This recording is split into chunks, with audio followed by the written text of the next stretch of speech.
Welcome to this video tutorial brought to you by PhotoshopDemos.com, and in this tutorial I want to actually go over some basics about digital makeup. Now I just grabbed this photo online, and again you can do Google searches to practice on your images all day long before you actually go and do any work on a client photo.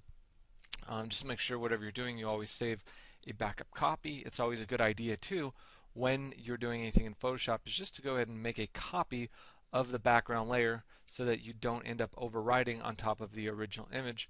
So you could just leave that, that layer locked and then leave that one alone, and we're going to work actually on this background copy. So I'm just going to rename this. I'm going to call it face. And I like this particular image that I found just simply because this girl is not wearing a whole lot of makeup. As you can see, she doesn't have too much eyeshadow on. Even her lips are fairly bland. So what I'm going to do in this first initial phase is I'm going to actually copy this layer once again, and I'm going to do filter, and I'm going to actually blur this out. I'm going to do the Gaussian blur, and I don't want to blur it too much, just a little bit, just like that. And that's just to kind of smooth out some of the skin tones. And then what I can do is bring this down to um, probably go with something that's not too soft light. Is pretty good. It sort of smooths out the skin a little bit, as you can see. It gives it a nice sort of glowed, kind of a glowing effect on the skin there, and kind of smooths everything out. So we'll leave that one off there for right now and just go back to this other layer. And what I would do is before I start doing any kind of makeup, I would probably go through the photo, maybe take the healing brush and just do any kind of little spot touch-ups that I would need. I'm just going to, on this case, I'm going to do the spot healing brush tool, and I would just click and I would go through here. And if you want to zoom in, it might be a little bit easier, but I would just go through the photo and clean up the whole thing, just get rid of maybe any little blemishes on the face, anything's going on. Just really make it look really clean and start off with a nice clean photo. That's always, just good practice anyway. Thankfully, this particular portrait, this girl has really great skin anyway, so there's not, a whole lot of touching up to do. Just there's a couple little minor things, and if you see any, unevenness in the skin tones, you can also get out the paintbrush tool, and you can start to do that as well. You can start to sort of take away color or add color.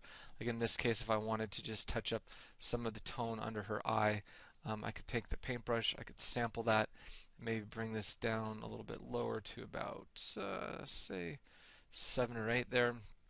And what I would do is create a new layer, and I could actually paint on top of that just to sort of smooth, just a little bit of that, like kind of a darker circle under her eye, and I could just sort of paint that out. Um, and that one looks okay, and everything else looks pretty good. So the same thing with the digital makeup is that you can actually paint directly on top of the image. So in this case, I'm going to go ahead and flatten those two layers really quick. So I'm just going to do, I'm going to select one layer, hold Shift on my keyboard, and then merge those together. And so then I'm going to move over to one of the eyes, and I'm going to just start with some basics here. So what I could do is start picking from my color palette a variety of shades. Now, if you're not familiar, if you're not like really that great with color, let me show you a website that might help you out just a little bit. It's from Adobe, and you can actually pull up Adobe Cooler. So I'm going to just do a Google search for Adobe, and I believe it's Kuler, and that's it. And you're going to get this nice color palette that you actually can control online. So you could actually do a whole thing of makeup. So like let's say you wanted, let's go to most popular, see what some of these shades look like. So it just depends on what kind of look you want to get. You can make your own. You can start clicking on some of the various colors. You actually do need to sign in if you want to use some of the more interesting features that this has to offer. But for right now, I figure, why don't we just go ahead and pick a couple colors here. Let's see. that's just some other things going on.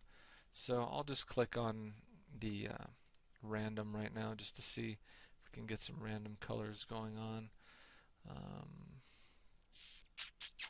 So let's just go with something sort of interesting for right now. So let's do, actually let's go with this one up here. This is a nice, even though it's kind of green, I think it would be more of like an eyeshadow type of color. So what we could do is you have all your colors up here. So if you wanted, you could technically do a screenshot of this particular page, either hit print screen or just simply I use a program called Jing. It's Jing.